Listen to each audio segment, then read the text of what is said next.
salamlayıram əziz və gözəl xanımlar, Gəncənin qəşəng xanımları. Biz bugün sonuncu günümüzdə layihəmizin deməli ən sonuncu təlimiydik. Burada eyni təlimdə iştirak edən xanımlara xüsusi təşəkkür edirəm. Hesab edirəm ki, onlar bizim təlimlərdən faydalanıblar. Həyatlarının müəyyən bir hissəsində bu təlim məhz onlara kömək olacaq. Elə bir hətta hadisə ola bilər ki, elə bir hadisə o məqamda qərar vermək lazım olur. Məhz bizim bu təlimdəki sizin iştirakınızda olan bir nüans yadınıza düşəcək. Belə hallar insan həyatında olur və təlimimizi keçməmişdən qabaq qeyd edim ki, layihəmiz Azərbaycan Respublikasının qeyri-hökumət təşkilatlarına Dövlət Dəstəyi Agentliyinin maliyyə dəstəyi ilə müasir psixoloji dəstək ictimai birliyinin erkən nikahın psixoloji fəsadları adlı layihəsi çərçivəsində həyata keçirilir. Bizim əvvəlki təlimlərimizin mövzusu fərqli idi. Bugünkü mövzumuz təhlükəsiz həyat bacarıqları təlimidir və bunun erkən nikahla əlaqəsidir, ailə həyatı ilə əlaqəsidir ki, bizim bu günlük təlimimizdə nəzərdə tutulacaq ki, gənclər, iştirakçılar ailə həyatında erkən nikah quracaqları halda və sonradan və yaxud da ki, istənilən bir vəziyyətdə necə olsun ki, öz riskləri tanısınlar, düzgün bununla davranış qaydalarını bilsinlər. Bugünkü bizim təlimimizin əsas aparıcısı layihənin rəhbəri və mərkəzin rəhbəri Ayda xanım Sübhan olacaq. Buyurun Ayda xanım, mən ekspert, özümü təqdim edim. Mən ekspert Günay Hüseynəm, layihə üzrə ekspertəm. Həm təlimlərdə fəal, bütün təlimlərdə fəal iştirak etmişəm. Bir də onu da bağlı sizin nəzərinizə çatdırım ki, bizim bu layihəmiz təkcə bu təlimlərlə məhdudlaşdırmır. Bizim çox gözəl podkastlarımız çəkilir. YouTube kanallarında yayılır Ayda xanım və mənim iştirakımda. Biz göndərəcəyik, paylaşacağıq onları. Layihəmizin də sonuncu mərhələsində məhz təhlükəsiz həyat bacarıqları ilə bağlı olan bir hissəmizdir. Bir də layihənin sonunda da iştirakçılara da mərkəz tərəfindən də sertifikat veriləcək. Buyurun Ayda xanım. Təhlükəsiz həyat bacarıqları bizim doğulan gündən etibarən əslində bizə öyrədilən bacarıqlardır. Son vaxtlar fikir verirsinizsə ki, artıq məktəblərdə belə biz keçən layihələrimizdə də bir neçə tədbirdə iştirak elədik. Hətta uşaqlara belə təhlükəsizliyə aid bir neçə qaydalar veririk ki, məsələn, məktəb çərçivəsində, küçədə, çöldə, bayırda hər hansı bir təhlükə hiss etdiyiniz zaman qətiyyən özünüzü hiss eləmirsiniz, özünüzü güvəndə hiss edirsiniz. Tutaq ki, hər hansı bir rəqəmlər var, 3 rəqəmlər, onları yığırsınız, müraciət edirsiniz və dəstək istəyirsiniz, kömək istəyirsiniz. Bu özü də bir bacarıqdır. Əslində, belə desə, bəzən erkən nikahlara girmiş xanımlar orada zorakılıq da görür, fiziki zorakılıq da görür, qəddarlıq da görür, hüquqların pozulmasını da görür, deyilmi? Amma qarşı çıxmır, əks gəlir, susur, gözür, amma halbuki bəlkə öz yaxınlarına, doğmalarına, öz qohumlarına, ailə üzvlərinə, bəlkə doğrudan da dövlətin hər hansı bir orqanlara müraciət eləməlidir ki, bu qanunsuzluq və bu təhlükəsizliyinin pozulması hallarının qarşısı alınsın. Amma belə bir maariflənmə olmadığı halda qanunlar əlbəttə ki, müraciət eləmirlər və yaxud da ki, bugünkü biz baxıb görürük ki, əksər boşanmalarda mən çox tez-tez fikri eşidirəm, Günay xanım, yəqin siz də eşidərsiniz ki, yox, mənim həyat yoldaşım, mən ona zorakılıq elədim.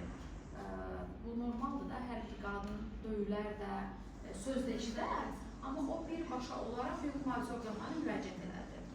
Və buna görə də mən bu ailəni tam sonlandırırım, uşaqlarını ondan almaq istəyirəm. Belə bir haqq qazandırırlar, amma baxın da, bu səhvi səhvlə bağlamaq məsələsidir, deyilmi? Bir səhv artıq döyülmə faktıdırsa, ikinci səhvdə bu ailənin yanaşmasına görə və qızımızın işarət tapmamazlığı halda həyat yoldaşına görə daha bir səhv etməsidir ki, ailəni bəzən bu hallar sonlandıra bilir. Amma mən sizi inandırıram ki, bu tez-tez müşahidə olunur. Hətta Bakı şəhərində belə kifayət qədər maariflənmiş, kifayət qədər tanınmış ailələrdə belə son dönəm xəbərlərdə yəqin ki, müşahidə edirsiniz. Ziyalı qadın, ziyalı hətta qadın elə olur ki, pedaqoq ailə-daxili konfliktlər fonunda, zorakılığın fonunda bir nəfərin həyatının sonlanması və ikinci tərəfin bəzən öz həyatının da sonlandırılmasına rast gəlirik. Hətta sonuncu intihar hadisələrindən biri, hansı ki, çox məşhur idi, Bakıda çox yayılmışdı. ərazi tədbiridir. Onun alt strukturunu işləyəndə məlum oldu ki, əslində orada problemin kökündən də biri o idi ki, zorakılıq fonunda qadına qarşı o hərəkət olunmuşdu, amma halbuki intihar kimi qələbə vermək istəyirdilər. Yəni, bax, bu kimi hallar ona görə baş verir ki, uzun müddət təhlükəsizlik qaydalarını insan özü öz təhlükəsizlik hüququnu pozur, özü öz hüquqlarının çərçivəsinə çıxır, özü özünü belə deyək, alovun içinə atır, elə deyilmi? Belə hallar olurmu? Ümumiyyətlə, yaşadığınız ətrafda, ümumiyyətlə, psixoloqsuzda işlədiyiniz pasientlərdə olurmu? Belə hallar müşahidə olunurmu? Məsələn, qadın uzun müddət hüquqları pozulsun və o təhlükəsizlik qaydalarını bilməsin, bacarıqları olmasın, əməl eləməsin, müraciət edə bilməsin. Çünki mən bir müddət bu sahədə neçə layihədə çalışdım. Nəyi müşahidə elədim ki, bəzən təlimdə bir 10-15 nəfər zorakılığa məruz qalmış qadınla çalışırdım. Amma məlum olurdu ki, onlar özləri vəziyyətlərinin ağırlığından belə şikayət edə bilmirlər. Cümləni belə cümlənin arxasınca qoşub deyəndə, yəni onları ağlamaq tutur, operasyon keçirdilər, sterilyasiya yaşıyorlar, utanırlar, çəkinirlər. Deyilmi? Lapsiz olur. Bəlkə təlimdə belə hüququnuz pozulubsa deməsəz, biz haradan bilə bilərik ki, hansı məqamda tutaq ki, yan yoldaşınız sizə bildirib ki, sən mənim yerimdə oturmuşsan. Biz onu bilə bilmərik. Onu mütləq şəkildə bildirmək lazımdır və belə başa düşürəm ki, bugünkü gün bu kimi hallar müşahidə olunur, bu kimi hallar tez-tez rast gəlirik. Gülər xanım, çox maraqlıdır, bax, mən də sizə sual vermək istəyirəm. Sizcə daha hansı bacarıqlar, təhlükəsizlik prinsipi ilə bağlı daha hansı bacarıqları biz bugünkü gün bu gənc xanımlara da aşılamalıyıq? Ən vacib məsələlərdən biri, həmişə dediyim kimi, biz mücərrəd bir şeylərə qaçmalı deyilik. Bizim öncəki təlimimizdə dövlət orqanlarından biz danışdıq. Sual verdik ki, tam ki, erkən nikaha məcbur edilə bilən qızın son çıxışı nə olar? Müəllim nə edə bilər? Valideyn, qız özü nə edə bilər? Dövlət sədrdə. Hüququ bilmək bacarıqları və buna öyrənmək demək harmonajın çox önəmlidir. Çünki güclü məsuliyyətli və hüquqi dövlət bir qadının ilham yaradılacağı ən vacib bir məsələdir. Biz qadın olaraq hiss eləməliyik ki, dövlət bizim arxamızdadır. Təbii ki, bu hər yerdə belə deyil. Məsələn, qadının bilirik ki, qadınların məişət zorakılığında ən çox zorakılığa məruz qalanlar kimlər? Kişilər. Bununla bağlı, məsələn, mən bir ölkəni bizim ölkə ilə qarşılaşdırmaq istəyirəm. Bunlar statistikadır, Azərbaycanda qanuni çalışır. Bax, bir tutalım ki, var da, görürük, adam bəzən öz başına gələnlərdən utanır, özü də yaşayıb, ətrafımızda işləyirik və s. və ilə. Mən demirəm, hər o deyilən zaman bəzən deyirlər ki, elə hər vuruşmada, hər şeydə ailə dağıtma, yox, onu qatiyyən kimi istəyir ki, hər bir xırda mübahisədə heç kəs ailəsini dağıtmır. Bizdə də belə deyil, bu xarici ölkələrdə də belədir və s.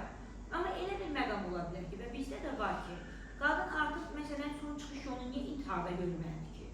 Bir qadın niyə özünü asmalıdır ki? Günahdır həm də. Bir qadın, məsələn, biz hara getməliyik?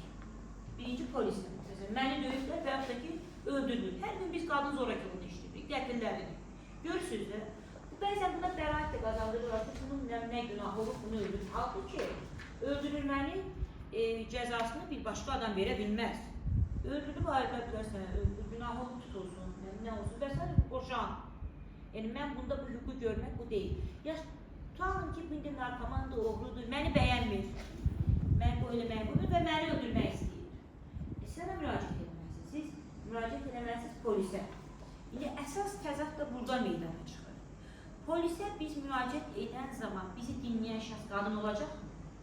Bizim ölkədə bu layda vəziyyət necədir? Qadın polis varmı? Çünki qadın polisi olması tək şikayətlə məhdudlaşmır ki.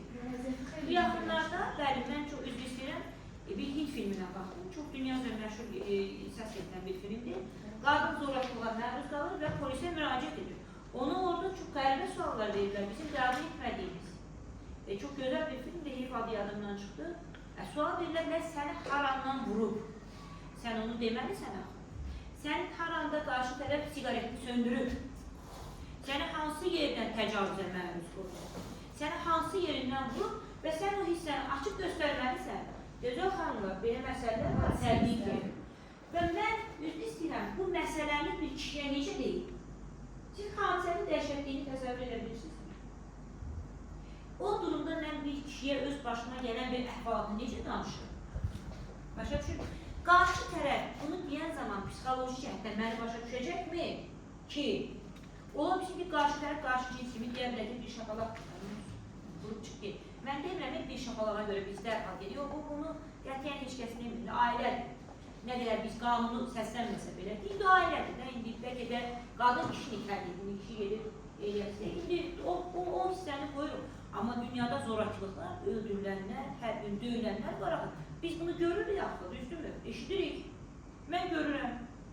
Məcbur olanlar görürəm. Və bu baxımdan təbii ki, yəni bax, bu artıq sistem olmalı, sistem düzəlməlidir. Qonşu Türkiyədə bu baxımdan nə qədər bəzən biz deyirik ki, seriallardan baxırıq, ay orada qadınlar öldürür falan, orada vəziyyət belə deyil, orada əhali çoxdur. Əhali çox olduğuna görə də xəbərlərdə bu kimi məsələlər daha çox səsləndirilir. Biz də deyirik ki, belə. Türkiyədə bu sahədə məşhur olan xüsusi qadın polislər var, qadın sığınacaqları var. Mən müraciət edirəm, mən hara qoyacaqlar? Mən sizə sual verirəm. Bizim sığınacaq ayrı... Məlumat üçün deyil, bəli. Bəli. Mən uzun müddət bu sahədə çalışmışam. Məlumat verir, əslində Daxilişlər Nazirliyinin nəzdində burada bir Nə qədər var? bölüm var, bəli, sığınacaq da var, hətta o sığınacağı tarafından birləşdirir. Var, amma üzr istəyirəm, kəmiyyət olaraq nə qədər?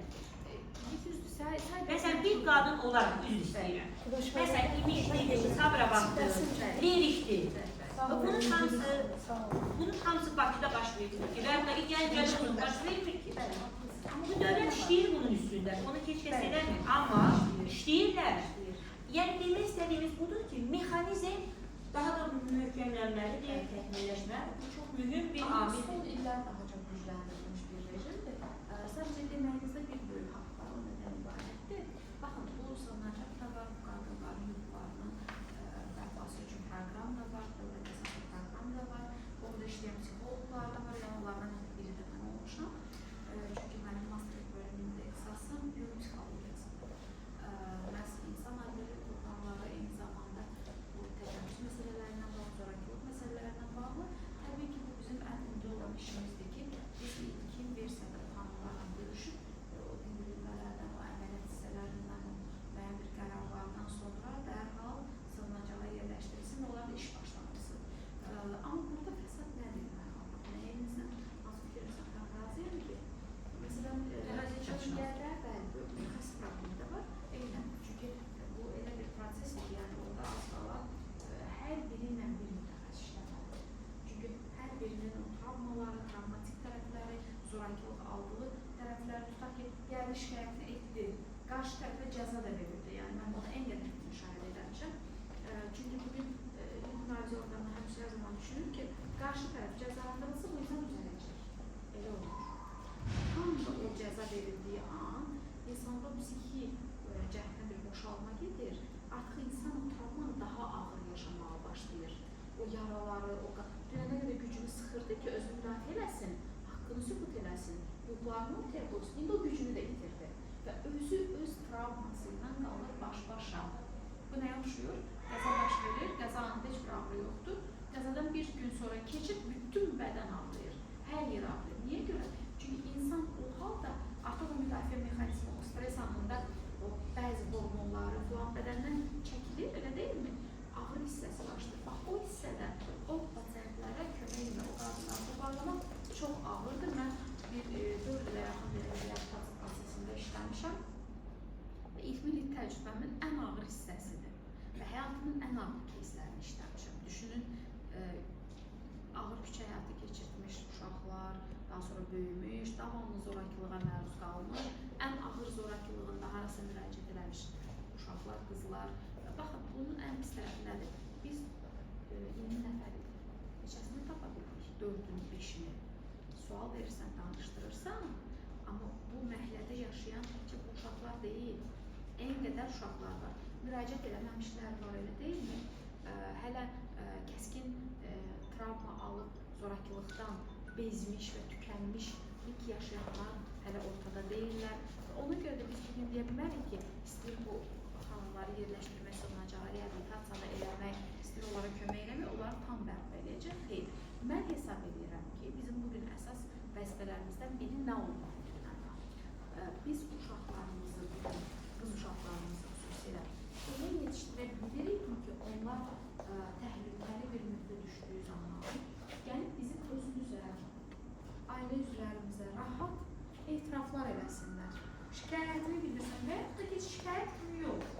Bilirsiniz, məktəblərdə bugünkü gün sosial məsafədə, fiziki məsafədə aşırı dərəcədə Ayda xanım, çox üzr istəyirəm. Ayda xanımın dediyinə dəstək, indi biz bir yerdə təlimatladıq. Bax, bu gəldi siz sosial və ictimai müddət. Məsələlər tək həmişə ailə daxilində deyil ki, bütün dünyada geniş yayılmış bir termin var. İş yerində qısnama.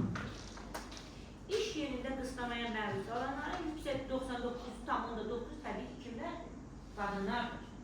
Qadın kişi qısnamaya məruz qoyulur. müxtəlif səbəblər olur. Müxtəlif. Və bunun ən əsası isə biz başa düşəcəyimiz mənada qadın olur.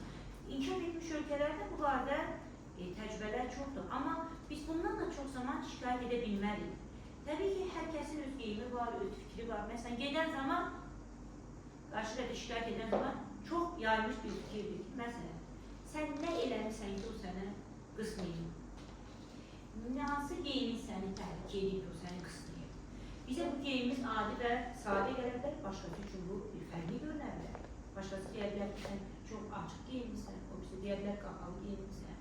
Və ya da ki, biri gəlib deyə bilər ki, qapalı geyinmirsən, ona görə səni qıslayıram. Səni buradan mən var elə hadisələrdə bizim inanç xanımlarımız iş anlamaq prosesləri olur.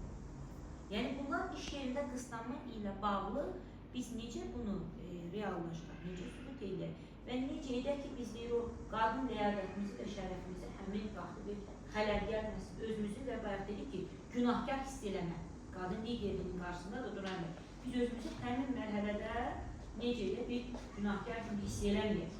Çox önəmli məsələ. Çünki tarix boyunca bu məsələdə ən çox günah kimi üzərinə qoyulub qadın. Sən nəsə eləmirsən ki, sənə tutan bu hərəkəti yəni ki, eləmək istəyirlər. O zaman biz artıq bunlardan qorxaraq bu cəmiyyət baskısından şikayət etməkdən də vaz keçirik. Sənin qarşı tərəfdə danışa biləcəyin kimsə olmalıdır. Səni başa düşəcək bir kimsə olmalıdır ki, sən tutalım ki, öz müdüründən, öz nəyindən, iş yoldaşından bu barədə nə edə biləsən, açıq danışa biləsən. Bunun üçün də təhlükəsiz o dediyimiz kimi o mühit çox önəmlidir. Ayda xanım, bəs necə bu psixoloji problemlərin öhdəsindən gəlsinlər? Elə oraya gəlirəm bir daha. Bax, erkən uşaqlıq dönəmində, daha sonra məktəbə, qədər dönəmlərdə, məktəbli dönəmində də yaxınlarınızdan, doğmalarınızdan bəzən eşidə bilərsiniz ki, məsələn, mən ayaq yoldan keçdim, kimsə qapını açmağa çalışdı, mən qorxdum, narahat oldum və yaxud da ki, filan kəs mənə əllə danışır, qolla danışır, mən xoşuma gəlmir və yaxud da ki, filan kəs uşaq mənə toxunur. Mənə çox toxunur, mənə çox yaxın gəlir. Ağız kokusu mənə xoşuma gəlmir. Bax, bu şikayəti edə bilmək zaten bu ailənin ən böyük uğurudur və ya bu fikrini səsləndirmək. Birinci, bu hallarda biz nə etməliyik? Anlamalıyıq, dinləməliyik, amma emosiya içində yox. Biz bunu emosiya içində eləsək, ikinci şikayət heç vaxt gəlməyəcək. Təəccüb emosiyamız var bizdə. Tamam, ola bilər. Necə oldu, nə baş verdi deyə sürdürməliyik mərhələ. Danışsın. Amma daha sonra bizə məlum olmalıdır ki, bizim övladımız öz bariyerlərini qoymuyor. Bugün kimsə mənim bariyerime girirsə, fərq eləmir, sosial baxımdan və ya fiziki baxımdan. Demək ki, buna mən izin vermişəm. Mən hər zaman o fikri səsləndirirəm. Sən bugün hər kəsin üstünə qışqıra bilməzsən. Adam var, ona yaxın gedərsən, istəyərsən, amma cəsarətin çatmaz. Adam var, ona yaxın gedərsən, baxışları elə kəskin olar ki, sən istəsən də bir addım daha ata bilməzsən. Bu nədir? Bu, həmin insanın energetik kodunda o bariyer oturub. Həm tərbiyə sistemi, həm davranış sistemi bunu tətikləyir. Sən də bunu övladına aşılayacaqsan. Sən bir şəxsiyyətsən, sən çox dəyərlisən. Bunu sənə eləməyə heç kəsin hüququ yoxdur, haqqı yoxdur. Sən haqqını tələb edə bilərsən. Amma onu da emosional səviyyədə də tələb eləməsini istəmirik. Niyə? Çünki bugün bizlərdən biri gəlsin, müdiriyyətə şikayət eləsin ki, lan kəs mənim otağıma girdi, bunu dedi, onu dedi, kənarda birinci nə görsənir? şikayət edən şəxsin problemləri. Heç bizə artıq maraqlı olmadı, qarşı tərəf neyini. Elə deyilmi? Niyə görə? Çünki güc, energetika, mənfi harada çoxdursa, biz orada qalırıq. Yəni, həyatda bir yanğın olsun, bir tərəfdə də musiqi səsi gəlsin. Hansına tez çıxacaq? Hansı bizi tez çəkəcək? Yanğın. Amma fikir verin, əslində amma bizə elə gəlir ki, müsbət bizi tez çəkir. Və yox, mənfi bizi tez çəkir. Ona görə də, bax, bu sahələrdə yanaşmamız bu şəkildə olmalı. Doğrudan bir nəfər Ayda xanım, küçədə gülməyin işdə heç yer çıxmaz. Qışqırıb ağlasıb dəfəlanmışdır. Eynən. Hətta şu vaxtlar fikir verirsinizsə ki, mən hər zaman deyirəm, yolda birini çağırıb denən ki, bir dəstək kömək gəlməyəcək, amma nə bilim, bir hadisə baş versin, bir səs olsun. Və balaca maşına dəyib, artıq bir 50-60 kişi o maşının ətrafında toplanır. Bu hüquqları tələb eləmək, o təhlükəsizlik qaydalarına göstərişlər və ya uşaqdan yanaşma, uşaqdan, belə desək, və yaxud da ki, yeniyetmədən olan müraciət bizim ona verdiyimiz güvənin əsasında formalaşır. Ona görə də bugünkü gün övladlarınız hətta sizə belə nəyə şikayətləri onu dinləyin axıra qədər. İcazə verin ki, hər bacarıqları formalaşa bilsin. Çünki mən çox zaman fikir verirəm, bəzən uşaqlar olsun, yeniyetmələr olsun, məktəb tərbiyyələrimizdə bağlı olan layihələrdə tərəf gəlir və suallar verirsən, təbii ki, dialoq edir, danışır, vəziyyəti izah edir. Və hiss edirsən ki, o qədər aqressivdir ki, və bizdə o halda tərəfdən belə bir fikir yaranmır, bəlkə ona qarşı kimsə haqsızlıq edib. Biz həmən düşünürük ki, bu insana qarşı heç kim haqsızlıq edə bilməz. O elə bir aqressiyadadır ki, izah edirəm necədir. Və biz bunu da öyrətməliyik öz övladlarımıza ki, bax, bu bacarıqlar sakitlik çərçivəsində daha stressiz, daha loyal, daha operativ şəkildə oluna bilər. Sadəcə bu bacarıqları biz övladlarımıza və öz ətrafdakılarımıza ilkin versiyada özümüz aşılamalıyıq. Bu nədir? Bu həyatda ən ağır bir his, ən ağır bir duyğu görməzdən gəlinmək duyğusudur. Mən Azərbaycanca heç cürə tam tərcümə edə bilmirəm. İtinadsızlıq. Bəlkə çox gözəl cümlədir. İtinadsızlıq nifrətdən də betərdir. Hə, ola bilər, amma etimadsızlıq da bizim də kimsə qarşı. Amma türklər tam otuzdur da. Mən sizi görməzdən gəlirəm. Mən gəlirəm bu stula əyləşirəm, amma bilmirəm ki, siz buradasınız. Özümü elə göstərirəm, görməzdən gəlirəm. Görürəm, həm də görməzdən gəlirəm. Ən ağır hisdir, ən ağır.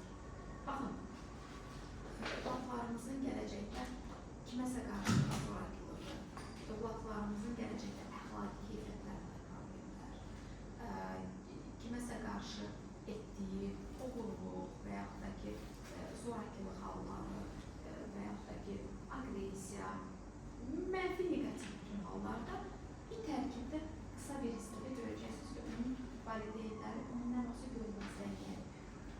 Dəhşətli bir kök atır torpağa. Siz də o görməzdən gəlməni etdikcə, elədikcə, artıq o uşaqda bir hisslər elə gəlir ki, mən tez gelin deyim, onsuz da məni görməzdən gələcəklər. Onsuz da mənə inanmayacaqlar, güvənməyəcəklər, kömək eləməyəcəklər. Və maksimal hissi artırır, həyəcanı artırır, gərginliyi artırır, belə desə, cümlələrinin pafoslarını artırır. Məsələn, mən burada elə düşünsəm ki, siz mənə başa düşməyəcəksiniz.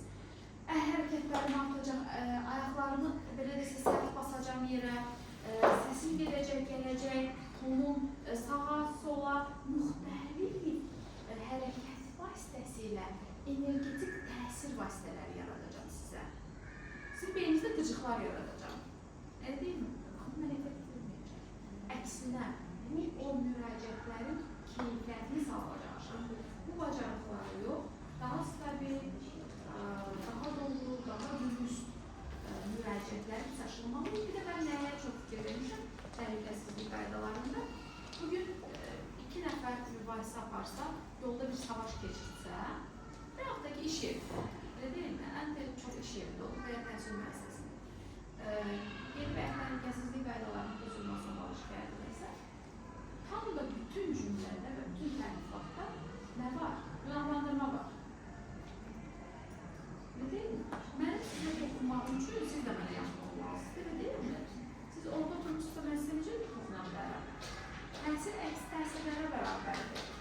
dalaşmadıqca gərək ikimiz də dalaşmaqda, düzdürmü? Çünki bir tərəf necə dalaşa bilir? Və yaxud da ki, təhdir ifadələri varsa, bu nə deməkdir? Qarşılıqda bu.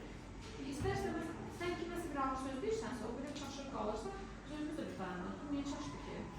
Başqa cür olmalıydı, elə deyilmi? Məsələn, sizə gülümsürəmsə, sizin də mənə gülümsəməyiniz normaldır. Əgər kəskin reaksiya verirsə, bu mənim beynimdə bir çaşqınlıq yaradır. Niyə? Mənim beynimin neyron düzümü əks reaksiyanı eyni görməyə alışıqdır. Baxın, o təhlükəsizliklə bağlı müraciətlərimizdə etdiyimiz ən böyük səhvdir. Uşaq olsun, böyük olsun, yeni yetim olsun və iş mühiti olsun, sosial mühiti olsun, hər zaman baxınçlarından deyirəm. Hətta ailə münasibətlərində. Tərəf gəlir, ancaq günahlandırmada, qarşı tərəfə yönəltmədə, qarşı tərəfin negativlərini ortaya qoymada, amma heç bir dəfə də olsun, özünü izləməyib, bəlkə də izləyibsə də özünü günahlarını görməzləməli və qarşı tərəfin cəzalandırılmağını istəyir. Məsələn, biri bizi aldadıb, bizim pulumuzu alıbsa, təbii ki, bir cinayət tərkibli bir işdir, elə deyilmi? Amma o cinayətin tərkibində maksimal bizim də böyük rolumuz var.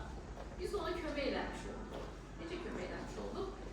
Aldandıq, gətirdik, verdik, soruşmadıq, məlumat almadıq, bir yeri imza atdırmadıq.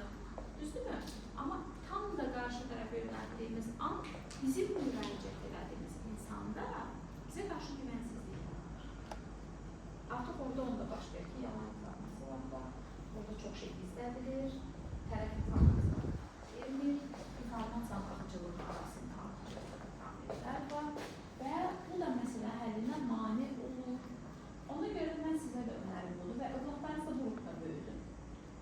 Hər zaman sual verir ki, tamam, əgər çəkdiyin hissələr deyil, mən hər zaman qızımla o məşq edirəm. Bəlkə bir mövzuda şikayət edir, məsələn, mənim yanına başladı və idmana başladı.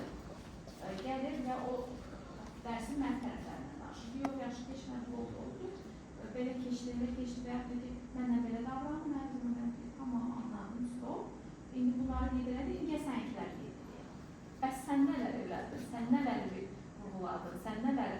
Artıq biz onun üçün o qədər məşq eləmişik ki, bir dayandığı yerdə özü başlayır. Ki, hə, deyirsən, indi mən bunlarda deyəcəm, mən də onu düzdür belə elədim ki, o mənə bunu elədi. Bu da bir deyil pərişkin yaranmalı.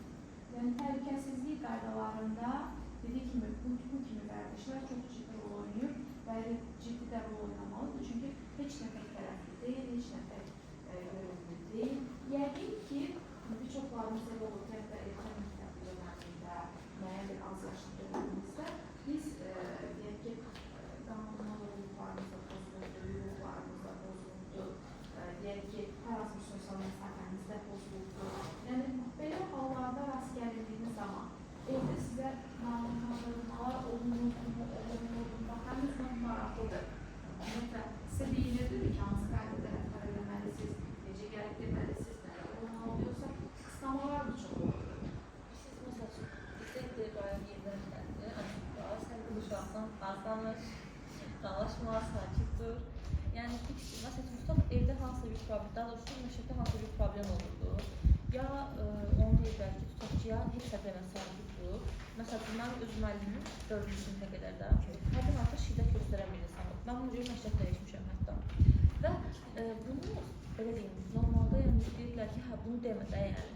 Buna görə də mən ikinci məktəbimdə belə problem yaşamışdım. Çünki insanlarla, uşaqlarla necə qura bilmirdim. Müəllim mənə yaxınlaşanda elə bilirdim, fiziki cəhətdə nəsə şiddət göstərər, qorxurdum.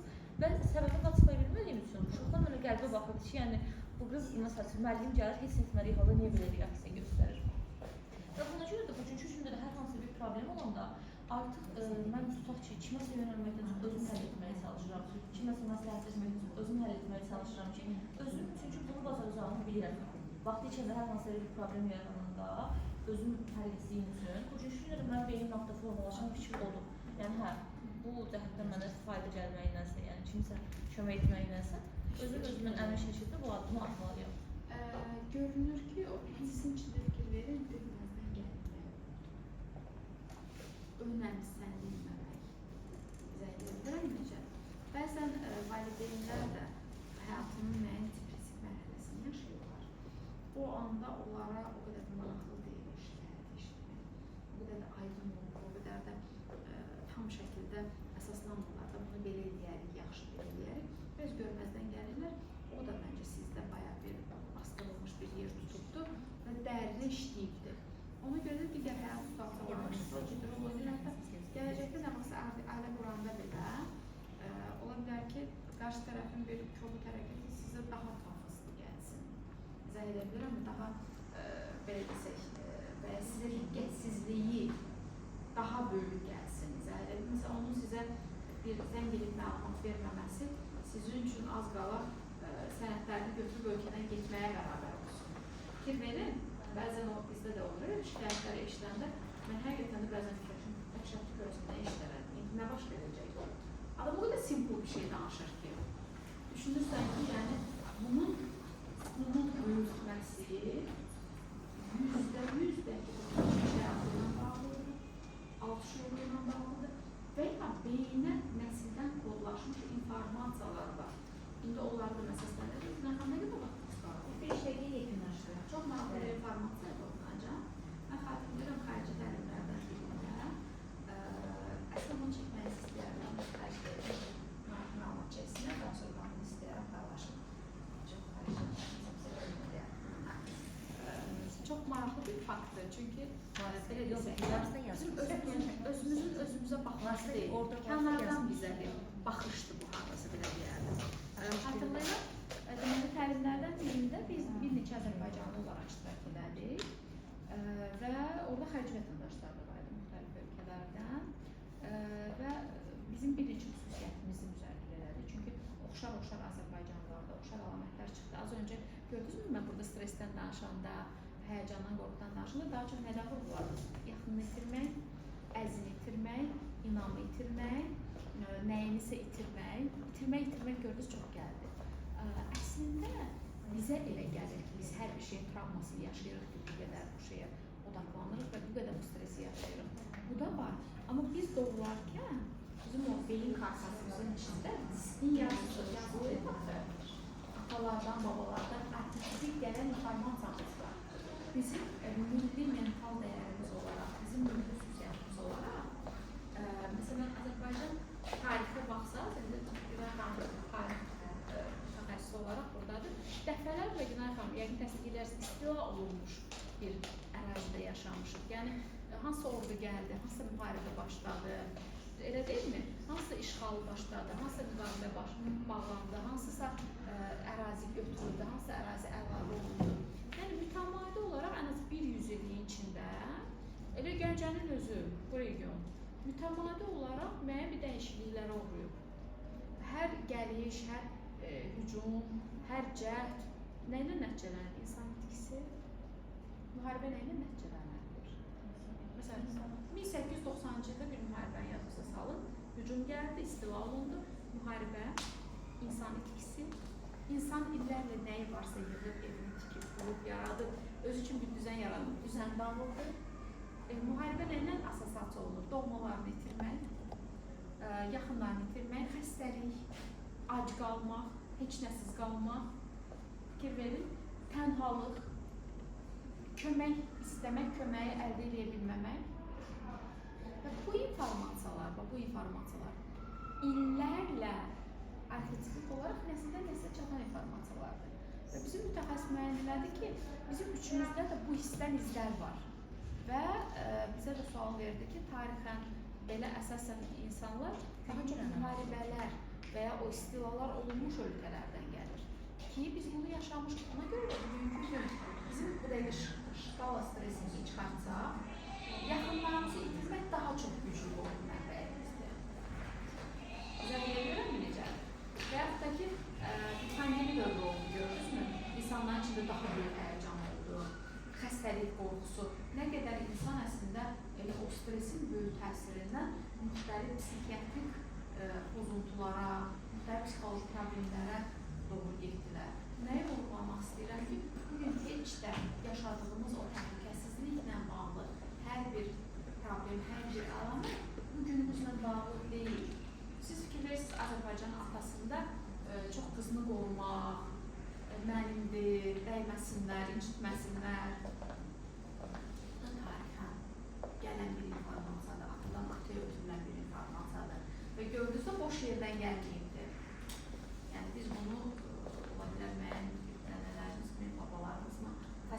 bir-birindən tarixən danışanda bizim o uşaq xilaslarımız hər şey eşidir. Bax belə. Günay xanım, Oldu xanımlar. Çox təşəkkür edirəm sizə, səbrinizə, təmkininizə, qulaq asma mədəniyyətinizə və fəal iştirakınıza görə biz təlimi yekunlaşdırıq. Ayda xanım sağ olasınız. Bir də nəzərdə yaşamaq ki, Azərbaycan Respublikasının Yer Hükümət Təşkilatlarına dövlət dəstəyi, agentlik maliyyə dəstəyi ilə erkən yardım çalışma əsaslarında layihə çərçivəsində gəlmişik, iştirak etdik və bu layihəni də həyata keçirik. Müasir psixoloji dəstək, ictimai birliyi var olasınız, sağ olasınız. Həyatınız uğurlu olsun.